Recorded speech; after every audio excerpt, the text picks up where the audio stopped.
Welcome to the Week in 60 Minutes, brought to you by Spectator TV, recorded on Thursday, March the 25th. On this week's show, the EU's vaccine showdown with the UK and what's behind it. I'll be talking to staunch Europhile Andrew Adonis about that and other matters, British and European. We'll also take a look at the two reports released this week on Nicola Sturgeon and her devolved Scottish Government, both on the mishandling of the Alex Salmond case. Labour MP Jackie Baillie joins the show. She's been taking a leading role in the Holyrood inquiry. We'll also take a look back at the India-born British babies who came back to Blighty in the late 1940s after the end of the Raj. Where are they now? In the twilight years. And does India still feel like home? All that to come in the next hour of top analysis and debate. If you enjoy what we do here on Spectator TV, and more of you seem to be, take out a subscription to the Spectator magazine itself. It's the fastest growing current affairs publication in Europe, and within its pages and on our website, you can read all your favorite Spectator TV contributors.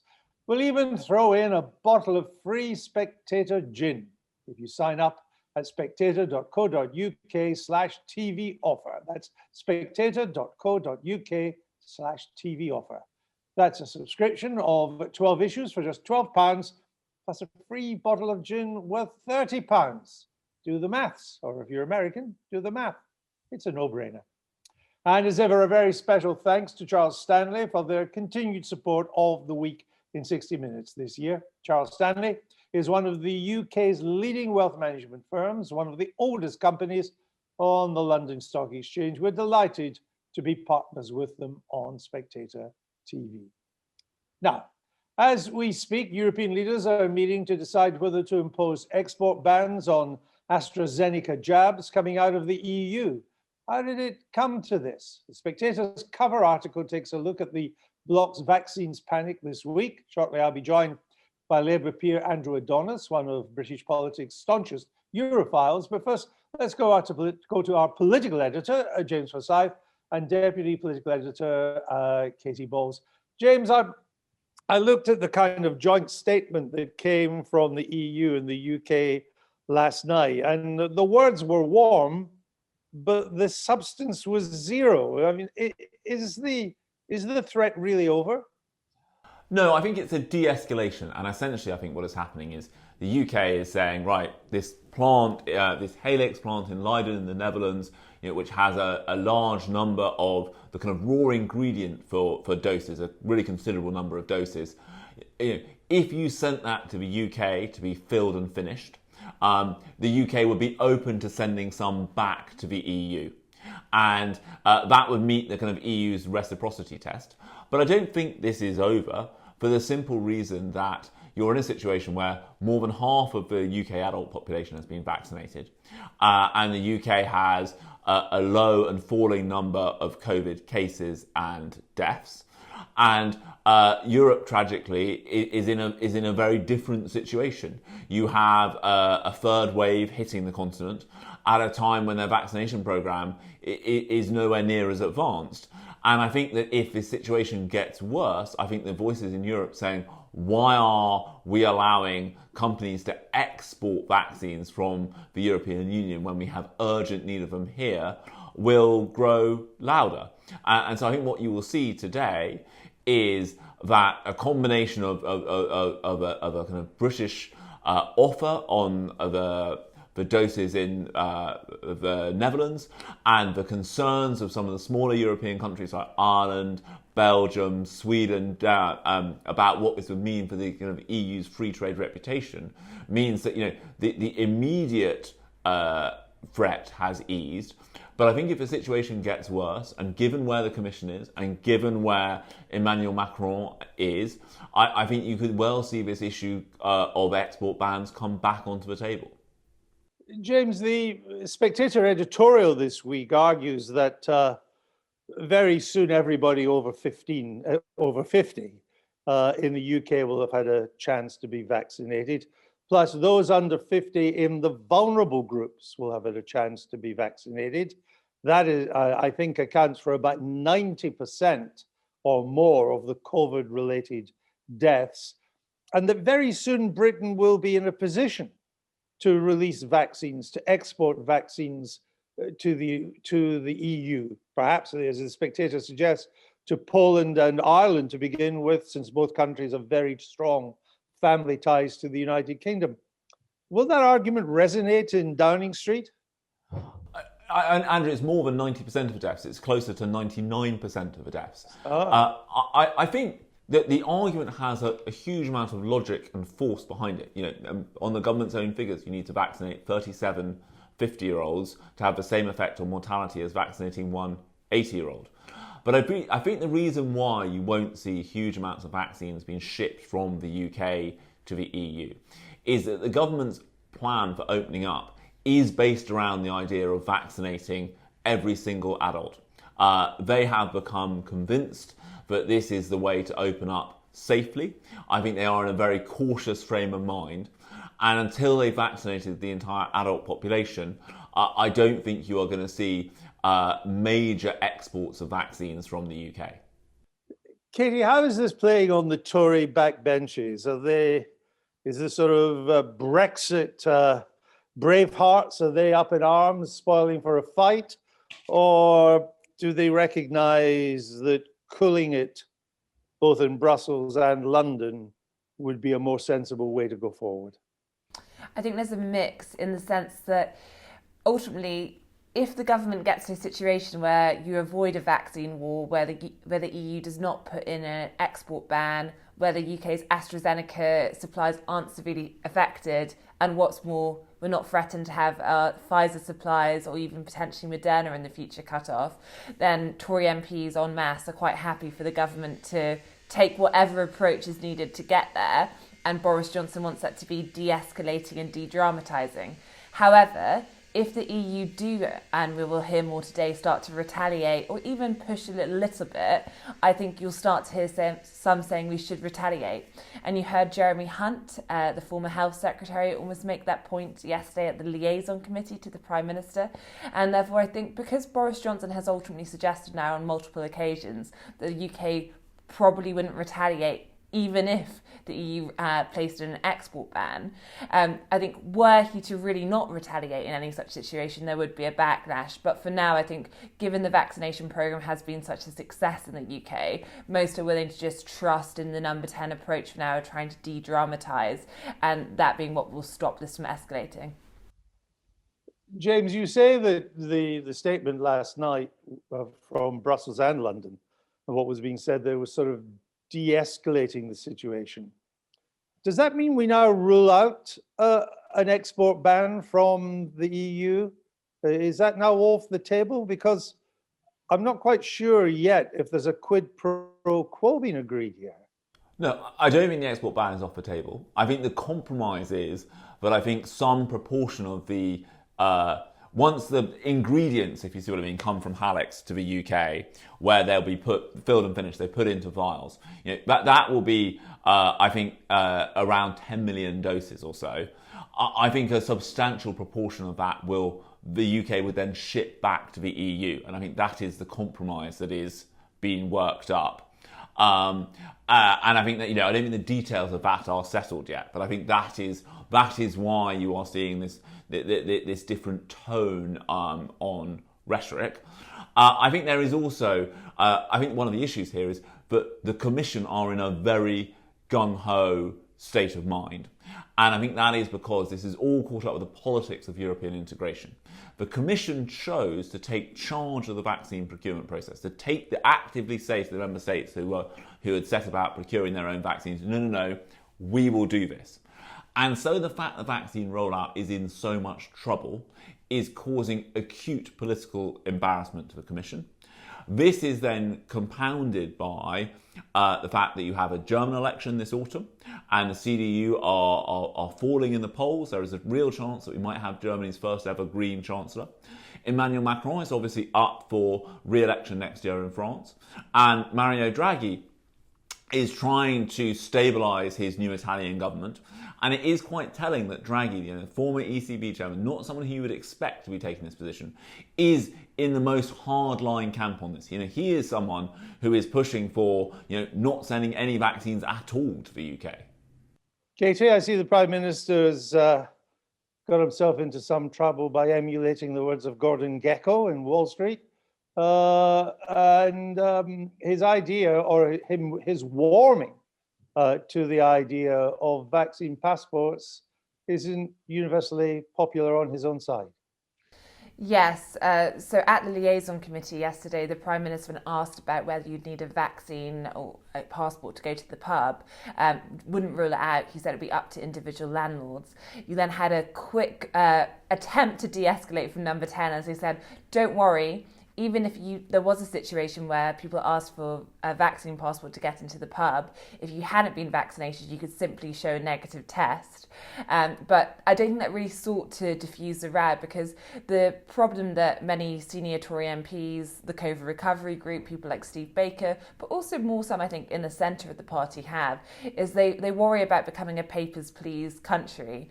And I think that given that we might have a slowdown in terms of when the young could get their vaccines, if we look at the situation in the EU, I think the sense that you wouldn't be allowed to do something, you'd have to have a test to show it, is seen as a lot of paperwork and also potentially difficult for businesses to enforce. And I think probably most importantly, it just doesn't feel like the freedom that many had in mind when they thought about vaccines and what that would open up. Wait till they see the paperwork they're going to need to get it into the Spectator summer party in July. James, just finally on this, where's Labour in all this? So Labour are one might say missing in action. You know, I mean, the Parliament will today vote on the Coronavirus Act's extension for 6 months. Labour will back the government. They aren't, you know, Labour are pushing for very few things at the moment in terms of COVID, and I think one of the dangers for Labour is that they are beginning to become irrelevant to this debate. It is the big criticism of the Prime Minister on vaccine passports, as Katie was just saying, comes from his own side. The Liberal Democrats today will vote against the renewal of these powers, saying that they are unnecessary at this moment. And I think this is one of the dangers for Keir Starmer, is that, you know, where is he going to get traction on, as long as this issue dominates politics? I think he is struggling to get traction. All his criticisms of the government have been about kind of competence, and those had a lot of force last autumn. At the moment, with the vaccine rollout going well, they aren't landing, and I think that is leaving Keir Starmer seeming rather irrelevant at the moment. All right, James, Katie, we'll leave it there for the moment, but stay with us. I'd like to bring in Andrew Adonis now, Labour peer, Remainer, vocal campaigner at one stage for a second referendum, and an even more vocal critic of the Johnson government. Andrew Adonis, welcome to Spectator TV. As I say, you've been very critical on all sorts of things of the Johnson government. But when you look at what it stands for, more money on infrastructure, revitalising the North, HS2, leading on climate change, that all reads like an Andrew Adonis manifesto. Everything you've just said, Andrew, I agree with.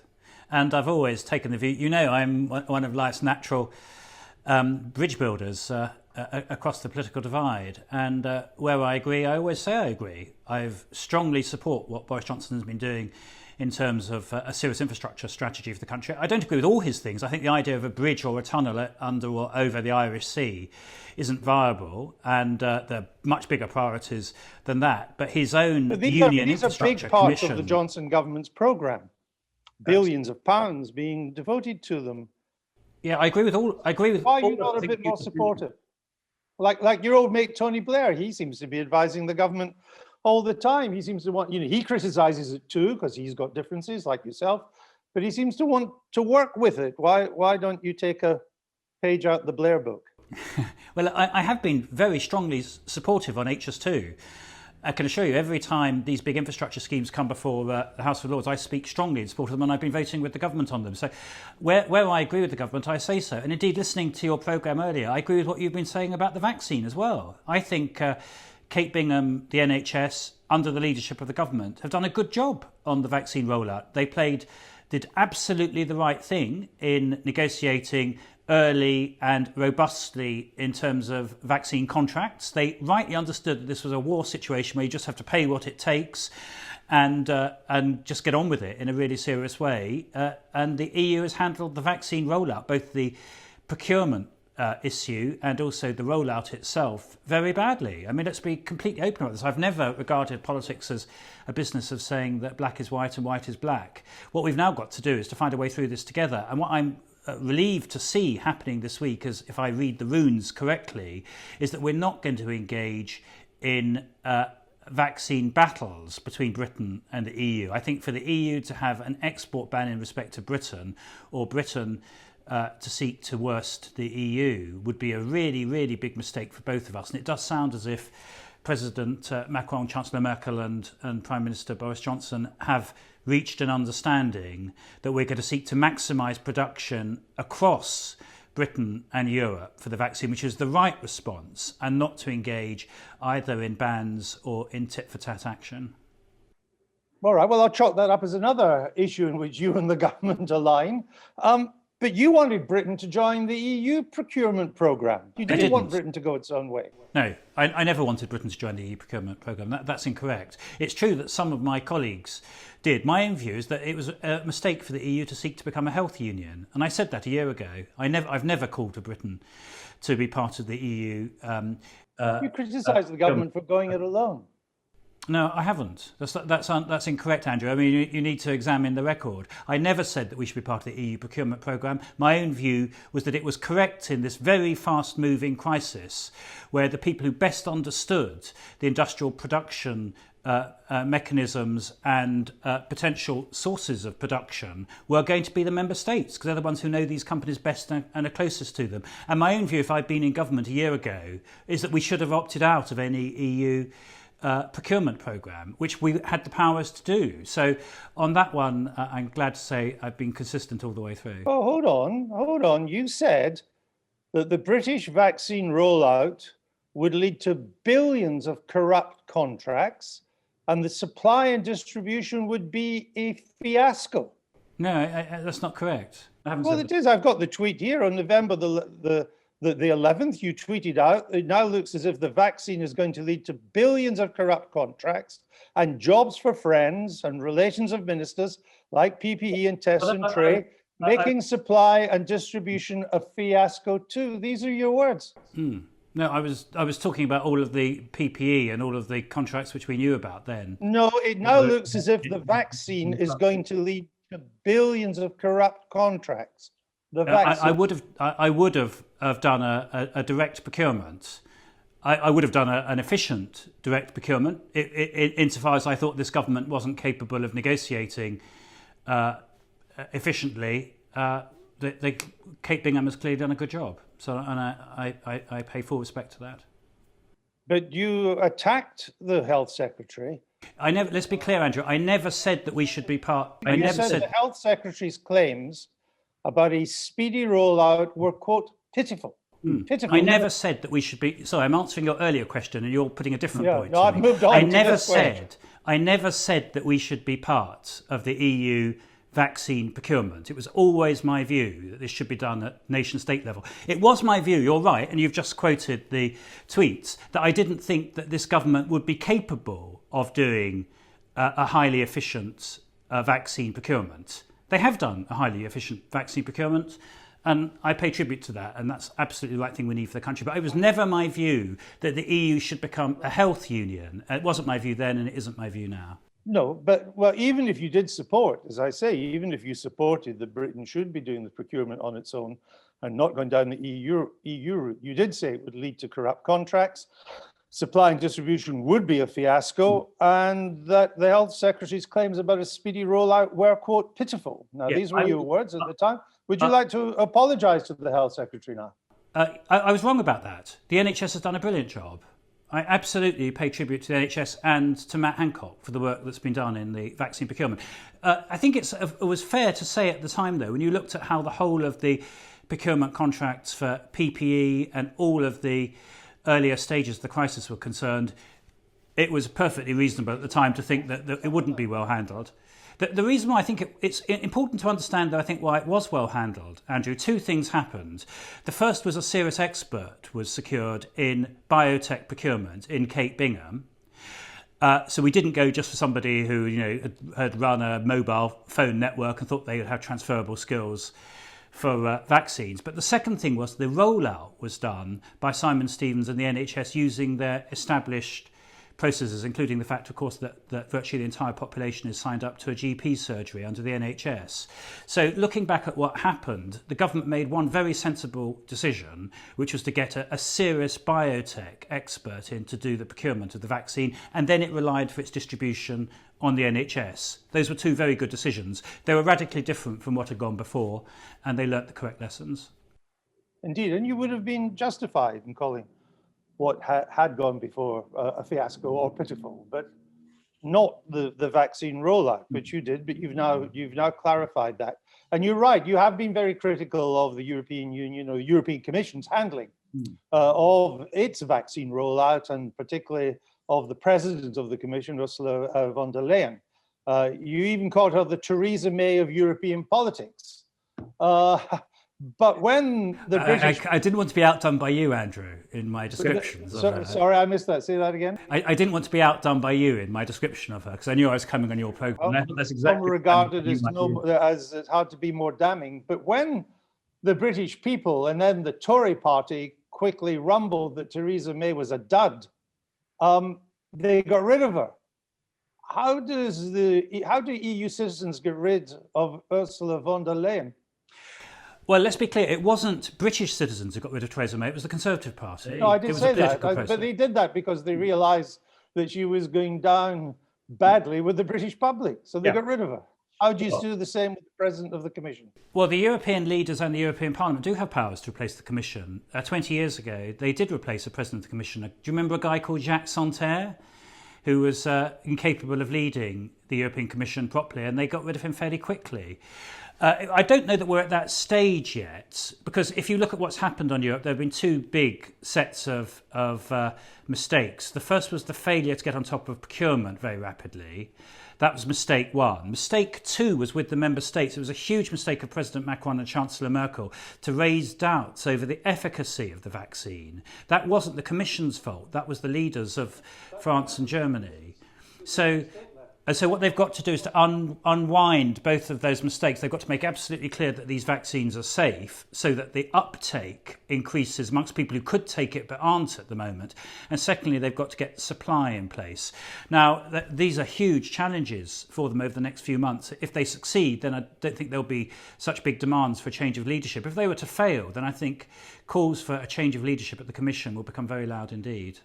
But despite the difficulties, I put it no higher than that the European Commission has faced in its vaccine rollout, we now have senior EU politicians, like the President of the European Parliament, saying, as they often do in these circumstances, that the answer is not less Europe, it's more Europe. He says, we need to develop a European health policy, more Europe, not less. I don't think that's going to be the view of most EU members after this. I don't think it's going to be their view that the EU should become a health union. But it's important to understand what we're dealing with is a serious, very, very serious one-off crisis. I don't think either you or I expect that we're going to be going from pandemic to pandemic. So every country has had to develop emergency arrangements for dealing with the pandemic, including how you procure vaccines, how you roll them out, and so on. I don't think that anyone looking at a pandemic after this would think it's a great idea to put the European Commission in charge of the procurement of a wholly new form of industrial production, which depends crucially on local production and local distribution. So I'd be surprised if any sensible political leader in Europe would think that the answer to the problems of this pandemic is to repeat the same mistakes in a future one. But hopefully we're not going to be dealing with a future pandemic on this scale. I would regard David Sassoli as the President of the EU Parliament as a sensible politician. You may not agree with him, but he's sensible. And we've been here before, haven't we? When Europe or people like the President of the EU Parliament say, Europe needs to get more stuck into this or that or whatever, important policies, people like you say, oh, no, Europe isn't ever going to go there. That's not going to happen. And it does. It does end up going there. Well, you need to separate out going down the health route. Yeah, we need to separate out different things. When it's come to closer economic coordination and integration, the EU has advanced, and I have supported that. I'm a strong supporter, as was Margaret Thatcher, of the single market, of removing trade and tariff barriers, including non-tariff barriers in terms of the recognition of qualifications, people being able to move and so on, so that we create a much, much stronger European market. I supported that at the time.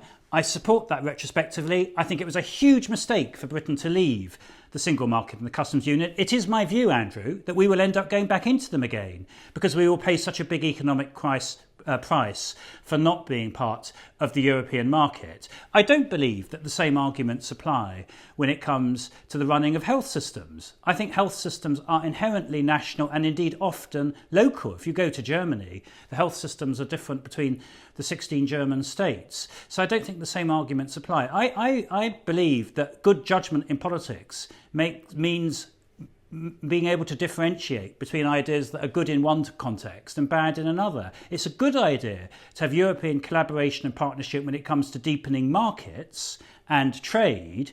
It's a bad idea to be trying to create one health system across 28 countries. But speaking of good judgment, you said in October 2019 that John Bercow was a natural candidate to lead a government of national unity.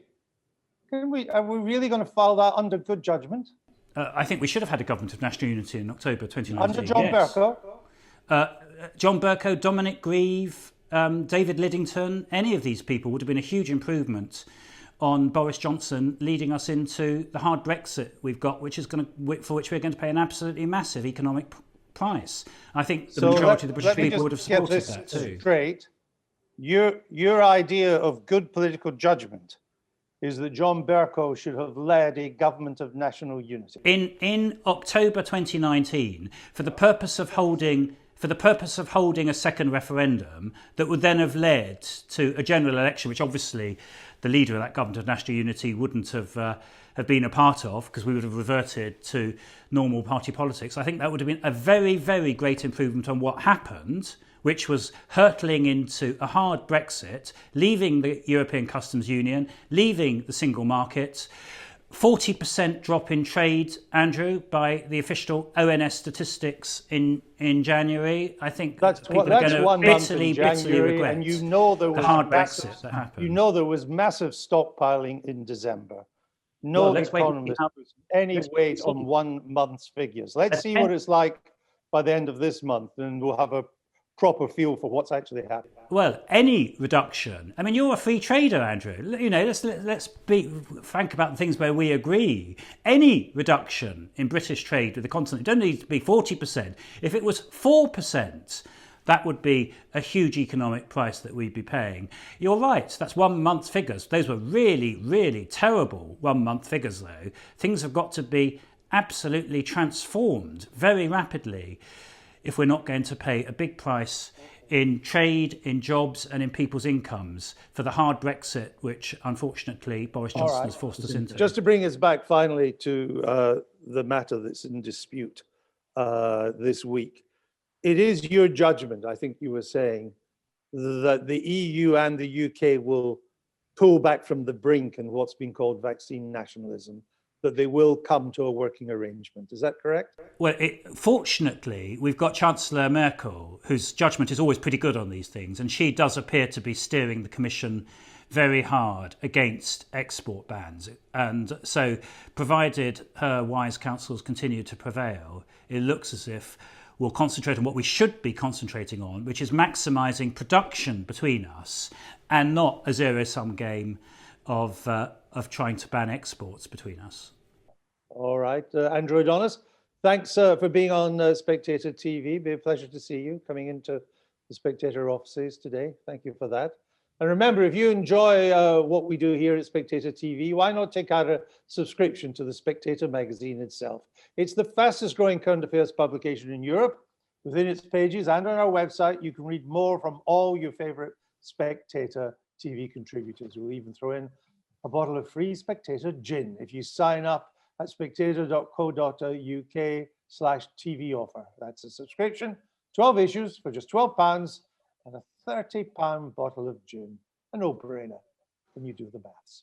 Now, let's go from Europe to Asia, When the British Raj departed in 1947, Britons living in India hauled their possessions and their children back to dear old Blighty. For many, it was a confusing time. They were leaving the only country that they'd ever known, but one that they didn't really know at all. This week, The Spectator runs an article by a journalist, Brigid Waddams, who was one of these kids back in the late 40s who came back to Britain as India gained its independence. She joins us now. Brigid, welcome to Spectator TV. Just tell us a little bit about the circumstances. You're a young kid there.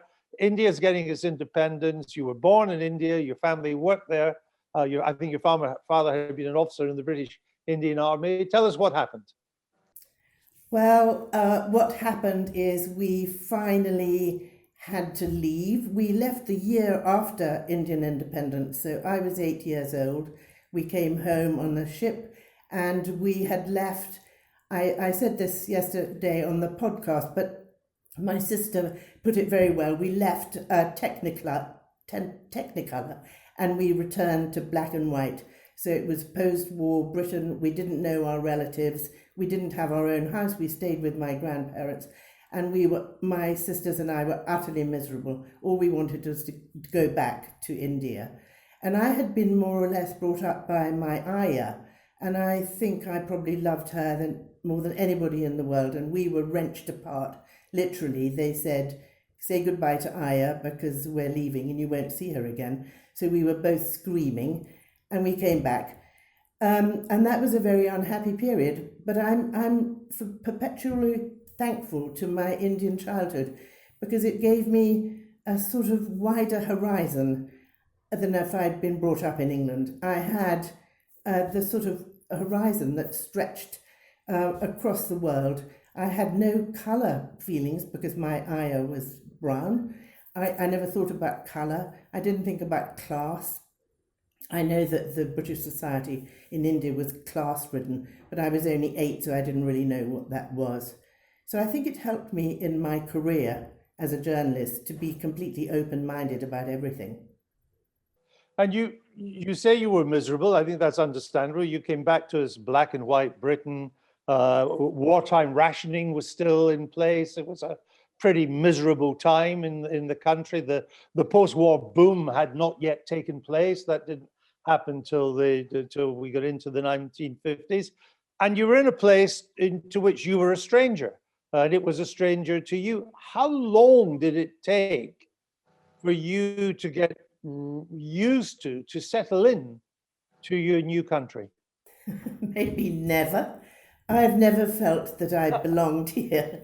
I think, no, I've always felt a little bit of an alien. And when I go back to India, which, because I became a writer, I go back for literature festivals and things like that, I just always feel a kind of wave of relief coming over me. Of course, it doesn't help that I'm also Irish. So I was a bit of an alien being Irish because in my parents' day, my grandparents were Protestant Irish and Catholic Irish. And they decided when they left India to settle in Britain because Dublin was too complicated for a mixed marriage. So we came to England just in the 30s. One of the things I was intrigued by in your article in the Spectator this week is that you talk about how the sort of the upper classes and the upper middle classes in India and the army officers too, because I think it was paid for them, their kids were sent back to boarding school in England. And by and large, the kids hated that. They didn't enjoy that experience at all. No, I think the children really, really suffered, as Pankaj Misra has said. My brother, for instance, was sent home in England at the age of 9.5, sent home to England. And then my parents used to have leave every 2 years. So they expected him to see him after 2 years, which was bad enough. But the war came in 1939, so they didn't see him until 1945. So there was a 7-year gap between leaving him and seeing him. And they left a little boy and came back to a man. And that had a very, very serious effect on both of them. And I think that happened to so many children. I talked to some of the children for my article, and it's clear that they had it was hard for them, really hard. And Kipling wrote a wonderful story, a very sad story, called Bar Bar Black Sheep, about his own childhood, because he was sent back to a foster family, and they were cruel to him, and he had a terrible childhood. And I don't think he was alone. I think this happened to lots of children. It was a miserable thing. I escaped it, thank God. You were just the right age to escape it because you had to come back anyway. You write, and I was sent to boarding school. Sorry, I was sent to boarding school, but and I hated it anyway. But at least my parents weren't on another continent. No, they weren't thousands of miles away. You write that you had the Indian nanny and you were surrounded in India by brown faces. That made you, quote, colorblind forever. Yeah. And I'm sure it has in your case. But the fact is that you were in a racially divided master-servant relationship society, weren't you? In which the masters were white and the servants were brown. And the children were always on the side of the servants. There was a thing that the store cupboard used to be locked so that the servants couldn't steal from the store cupboard. And we were perpetually furious that our parents were suspicious of the servants, because we loved the servants. We spent all our time with the servants and not with the white people. So we thought this was terrible racial discrimination against the servants.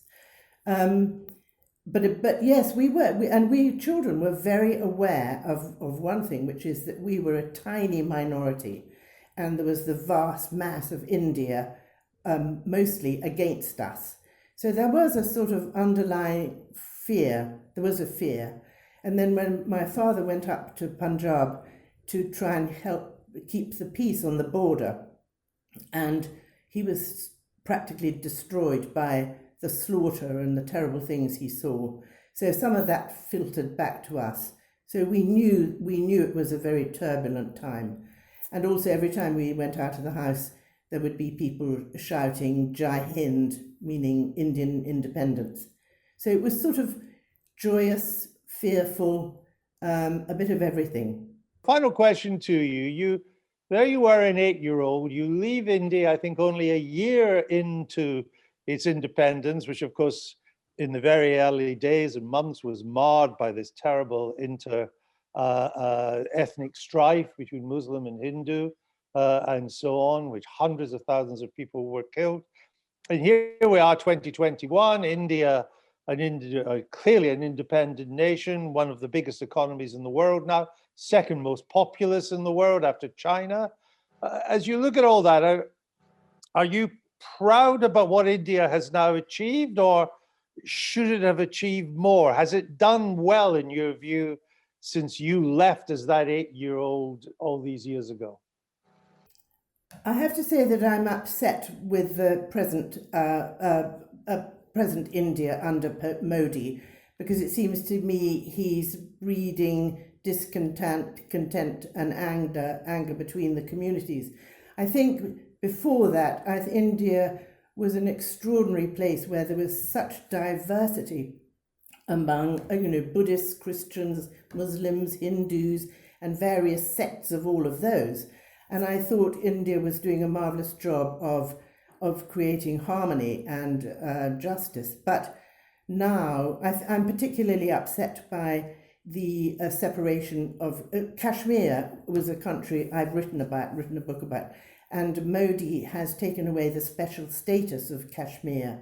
And we had holidays in Kashmir, and the British all lived on houseboats because they weren't allowed to buy land in Kashmir. But now the special status of Kashmir has been removed, so all India can move into Kashmir now. And these things upset me very much. But Nehru's idea of a harmonious India was a wonderful, noble dream, and I hope it comes back. Okay, Brigid Keenan, we'll leave it there. Thank you very much for joining us on Spectator TV today. Now, if you enjoyed listening to Brigid's story there, you can read the whole story. It's a wonderful article in this week's Spectator. It's an example of exactly the kind of variety you get in the Spectator, from articles about COVID and the vaccine wars and all the rest of it, then into a kind of story that you would find hard to read almost anywhere else in a newspaper or a magazine. You can pick up this week's issue of the Spectator, read the article in full. You get 12 issues for just £12 and a free bottle of Spectator gin worth £30. So you're quids in before you start. You just go to spectator.co.uk/TV offer and redeem that limited offer now. Now, our final segment today, in the final 20 minutes of the show, is Scotland. The long-awaited reports of the Scottish Government's handling of the sexual harassment allegations against Alex Salmond, they finally surfaced this week. One, the Hamilton report, named after an Irish QC, cleared Nicola Sturgeon of breaking the ministerial code, which in some circumstances can be a sacking offence. Now, the other is Scottish Parliament inquiry, said that she did mislead Parliament and therefore did breach the code. So in a way, you pays your money and you makes your choice. Either way, Nicola Sturgeon gets to fight another day. Let's go to Alex Massey, Spectator Scotland editor. Alex, I guess cutting to the chase for a non-Scottish viewership, the bottom line is this, I would suggest. Tell me if I'm wrong. Nicola Sturgeon survives. She is wounded, but not fatally. All eyes now on the Holyrood elections in early May. If she gets an overall majority, Indy Ref 2 is back on the agenda, though they won't necessarily get it. If she doesn't, it's off the agenda for the foreseeable future. And the significance of all this stramash, to use a good Scottish word, around Salmond and Sturgeon is it may stop her getting that overall majority. Over to you. Well, yes, you're absolutely correct. I mean, there's not much more that necessarily needs to be added, Andrew. So, what would you like to talk about next? No, I mean, you're absolutely correct. The question of Nicola Sturgeon's political survival is now, has been put to rest. The notion that she might be forced to resign as a result of having broken the ministerial code, perhaps not once, but on multiple occasions and so on, well, she has survived that. People will still, I think, disagree over the question as to whether or not she has been entirely frank and truthful in her accounts of this whole sordid, shabby affair. But that disagreement will break down along pretty predictable party lines for the most part. And so, she is secure. And it is quite clear that the First Minister intends to fight the election on the basis that the people will have their opportunity to make their own verdict on all of this quite clear. And she is assuming, not unreasonably, that the SNP will win the election, and that she will remain as First Minister. And that this will therefore be seen as a means of drawing a line under this whole unseemly episode and then moving on. Now, in actual fact, there remain certain things that have yet to be fully addressed. The committee's report is utterly damning of large parts of the Scottish Government's performance in its handling of the complaints made against Alex Salmond. And Nicola Sturgeon's own defence is, in effect, that the government acted with extraordinary incompetence, but never with active malice. Now, that is a defence that may hold water, but it's not a particularly attractive defence, nonetheless. But you're right, we now move into the election campaign, and there is going to be a clear effort made by the Conservative Party to use this to damage Nicola Sturgeon. Can you trust Nicola Sturgeon? There is something not quite right here, even if we can't pinpoint what it is that is wrong exactly. Now, how much effect that will have obviously remains to be seen. I think the attitude of the Labour Party is quite interesting here, because when the Conservatives lodged a motion of no confidence in Nicola Sturgeon this week, the Labour Party abstained on that. And I think we see Labour under Anas Sarwar, the party's new leader in Scotland, wanting to distinguish itself from the Conservatives, as well as obviously from the SNP, and to carve out a niche for itself amongst people who have tired of the constitutional question and, if you like, traditional Labour voters who think that the SNP should have done better on education, on healthcare, on social justice and other traditional, if you like, Labour causes. So Labour's attitude actually here was perhaps more interesting than the Conservative attitude this week. James, I was interested in the choreography of everything in the last 10 days. I'm slightly suspicious. So one of the key findings, one of the most critical findings of the parliamentary inquiry is leaked towards the end of last week. By who we don't know, but we can see in retrospect who it benefited. So that's out there. Then on Monday, you get the Hamilton report, which basically gives Nicola Sturgeon a clean bill of health. I mean, you can do some textual analysis to find out where it doesn't do that, but it's frankly so hard to read. I think only 2 or 3 people will ever do that. So then you get that. Then the parliamentary inquiry comes out and is much more critical. But people say, yeah, well, we knew all that. We learned that last week. And so the combined effect, I was just very much played into Nicola Sturgeon's hands.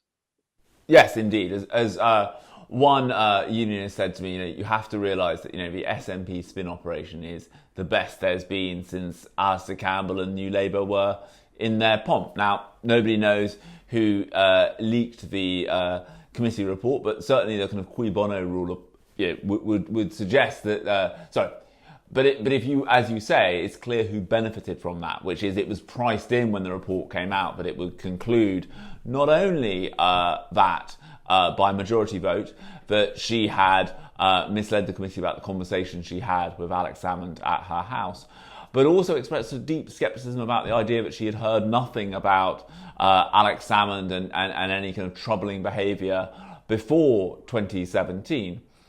So Nicola Sturgeon certainly goes into the election in a stronger position than I think people would have thought she would have been a week ago. But it's, I think, undoubtedly in a weaker position than she was last autumn when she was the master of all she surveyed in Scottish politics.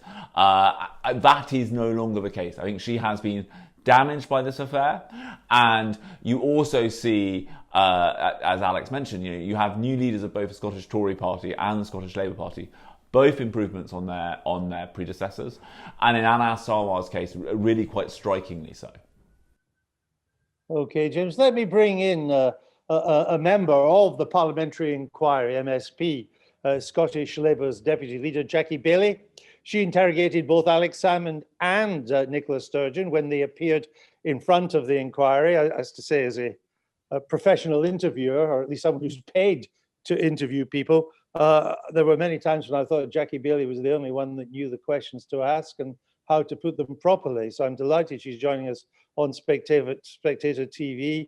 Jackie Baillie, I've got some specific questions to ask you, but let me start by, give us your overall impression, given the Hamilton report's out, your own inquiry's out. Where are we now?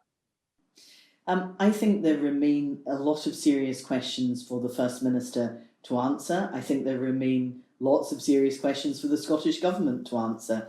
It is by no means closed as far as I'm concerned.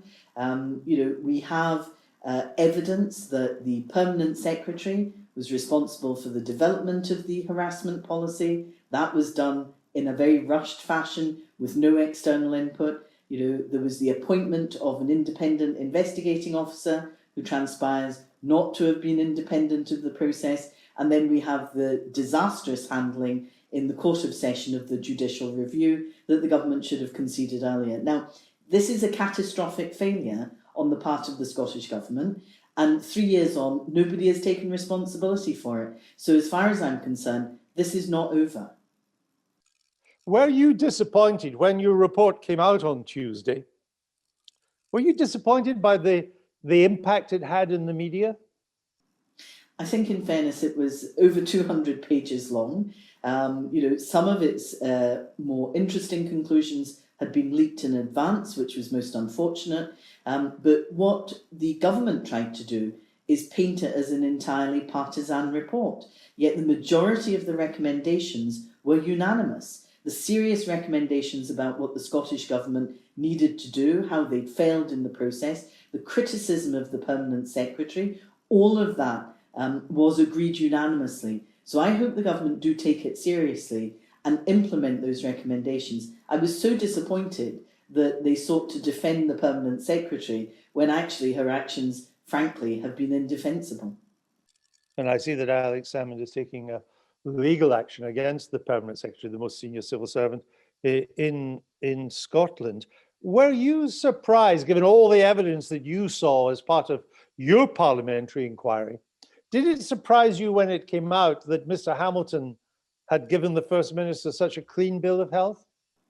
Well, I think if you look carefully at the Hamilton report, he actually draws a number of conclusions that the committee drew. So, for example, the releasing of the name of a complainer by a senior civil servant close to Nicola Sturgeon to the former Chief of Staff, Jeff Aberdeen. He found that credible, so did the committee. So there were points of interest where both the committee and Hamilton concluded similar things. Now, he cleared her of a breach of the ministerial code, but actually he did say in his report he was unable to tell the full story. And that has been the thing that's hampered the committee. Aside from the obstruction from government, which has been, absolutely appalling. In my 22 years as an MSP, I've never seen anything like it. But we had to contend with court orders denying us the opportunity to actually question people, to understand the evidence before us. And indeed, the Spectator had more published than the Parliament did. So it was quite useful to reference what you had online. One of the things I think that deters people from reading the Hamilton report, certainly lay readers, is the huge amount of redactions, because in places, I'm thinking particularly of pages 15 to 21, where there are 50 redactions, that frankly, even for someone like me that knows this story pretty well, I found it impossible to read. I just couldn't follow it. So God knows what my sister-in-law in Paisley would be like if she tried to read it now. The other thing that surprised me, Jackie Baillie, and you've alluded to it there, and I just wonder if more could not have been done. The amount of obstruction that was put in your way, the extent to which getting vital information, which was like getting blood out of a stone, either from the Crown Office or the Scottish government and so on, that must have surprised you and would suggest that inquiries like yours in the future need more powers. Well, I mean, it was extraordinary, the level of obstruction we faced. We got partial information. In some cases, the Deputy First Minister is keen to tell us of the thousands of pages he sent us, the fact that most of them were blank because they were so heavily redacted. We had 2 parliamentary votes demanding that the legal advice be handed over, and the Scottish Government simply ignored them. So I think a wider reflection for us is the extent to which the Parliament has insufficient powers to hold the executive to account. And that's something I hope that the next Parliament will consider. Now, this is a minority government. Could you imagine if it was a majority government, the lack of power that the Parliament had? Certainly, for an issue as sensitive as this, where court orders were in play, in future, I would want to see a judge-led inquiry. One of the reasons the government or the Crown Office, sometimes they were often the same thing, gave for saying you cannot have this or this has to be redacted, is this idea of jigsaw identification, that if you match up various different things in the public domain, you could, after a bit of Kremlinology, work out who perhaps 1 or 2 of the complainants were. I had 2 thoughts about that. One is that to be able to do that, to have the knowledge to do that, you were probably part of that Scottish media political elite who already knew who the complainers were already, that normal voters did not have the skills to do this jigsaw identification. The second thing, which I'd like your comment on, is I often felt that, of course, everybody wants the complainer's identity, their anonymity to be upheld, but this was often being used as an excuse for not putting into the public domain information that should have been in your hands. Is that fair? I think that is absolutely fair. It was deeply frustrating because some of the meetings between a senior civil servant and the former Chief of Staff happened in early March. We were unable to reference them in any meaningful way, but they would have shown that the meetings on the 29th of March and the 2nd of April were both pre-arranged. There was prior knowledge of them. That would have been helpful in telling the story of what happened. Now, jigsaw identification is a very new area of law. There isn't a lot of case law developed. The Spectator helpfully went to the court. You have more on your website than the Parliament has on its website, and that is just extraordinary. So it really did hamper our discussions. At one point, we were even asked to sign a legal agreement on the part of one witness before they would come and give evidence to the committee. I have to say I refused to do so because we would have been unable to use the information that we then gleaned from that evidence session. Two other final questions to you, Jackie Baillie. Thank you for your time on this. First, how big do you think all of what we've been talking about and much, much more of all the lead up to the Hamilton inquiry and to your own parliamentary inquiry and this endless civil war within the SNP and the I'm going to use it because I like the word so much, the stramash between Salmond and Sturgeon. How much of that will play in the campaign itself that is now getting underway and you go to the polls in early May? How much? Well, I think most voters haven't really engaged with the complexity of this, but they do hate to see divided parties. And the one thing I've described it as is it's almost like Alex Salmond and Nicola Sturgeon, who used to be the very best of pals, are now going through a very traumatic divorce, and it is exposing deep divisions within the SNP that I think will continue to play out in the public domain. We saw, as you mentioned earlier, Alex Salmond's intention now is to take the Permanent Secretary, Leslie Evans, to court. That's not something that anybody could forecast, and that's dominating the papers today. So I do think it will feature, but I think people will just feel, more division from the party. They don't quite know what's going on. And generally what people say to me is, there's something not quite right. It smells a little bit. And despite it all, and it's been a tough time for Nicola Sturgeon, you could see it. She was under a lot of strain. She's looked less under strain since the Hamilton report came out. And yet, despite it all, the real unknown in this Scottish election is not whether Nicola Sturgeon stays as First Minister. That looks pretty certain as anything can be in politics. It's whether she forms another minority government or a majority government. And that probably the best Labour can hope for is to do better than it did before and come ahead of the Tories in number of seats and share of the vote. Would that be fair? I think we've set ourselves a number of different objectives, and with 6 weeks to go, I'm not going to diminish our chances. But yes, we do think we can replace the Conservatives as the opposition. I think that's what motivated the Conservatives to bring forward a vote of no confidence in Nicola Sturgeon, was more about game playing to have a go at Labour. But the reality is, they brought that forward before Nicola Sturgeon had given evidence to the committee, before the committee had reported, before the Hamilton inquiry had reported. It was nothing but political opportunism. And I think what we're suggesting to the electorate is that this next Parliament should be about the recovery of the economy, the NHS, of education, all of the issues they care about, rather than simply the division and disunity that will come from having another independence referendum. I'm going to cheat, Jackie Baillie, and ask one more question, because many people who watched the inquiry on television asked me this, and my friends have asked me this, so I'm going to ask you this. Why are you not the leader of the Scottish Labour Party?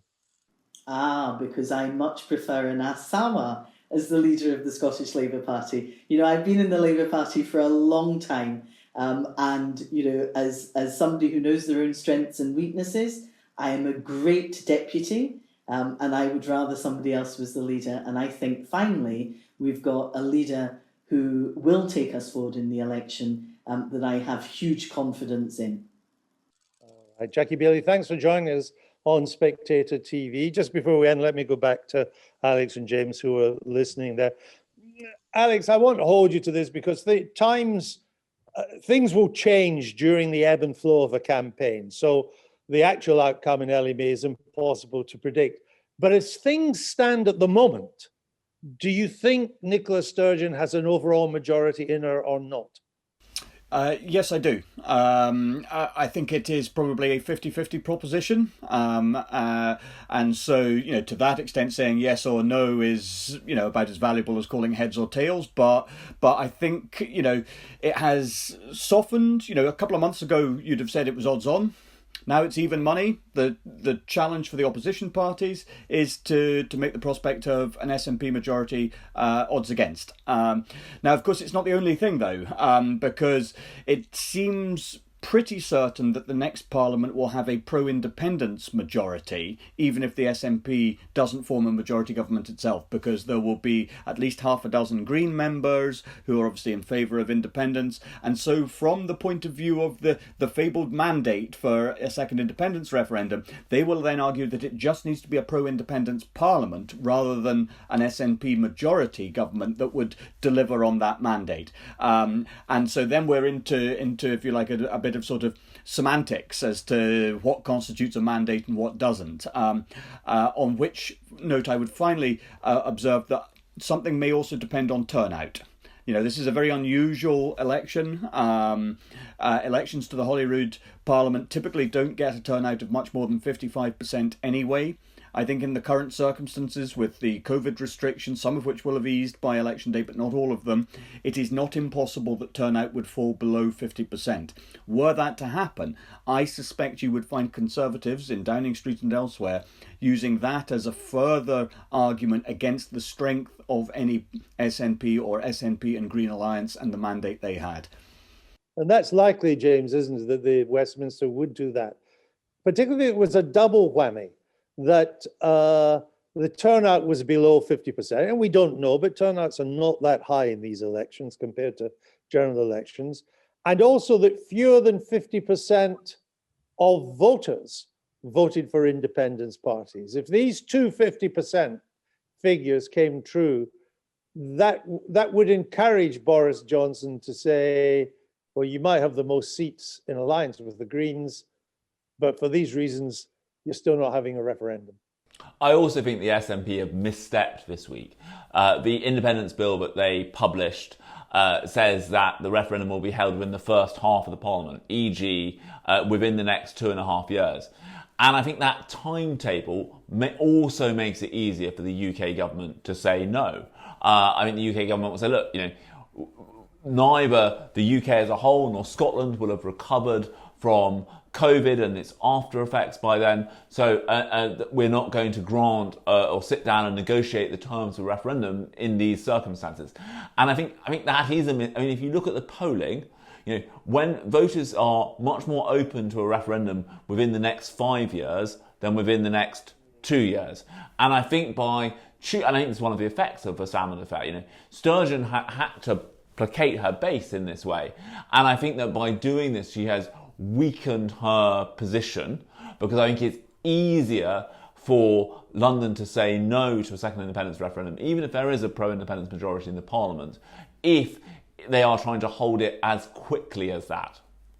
All right, thank you for that. We'll leave it there. James and Alex, thanks for being on Spectator TV. That's it for this week.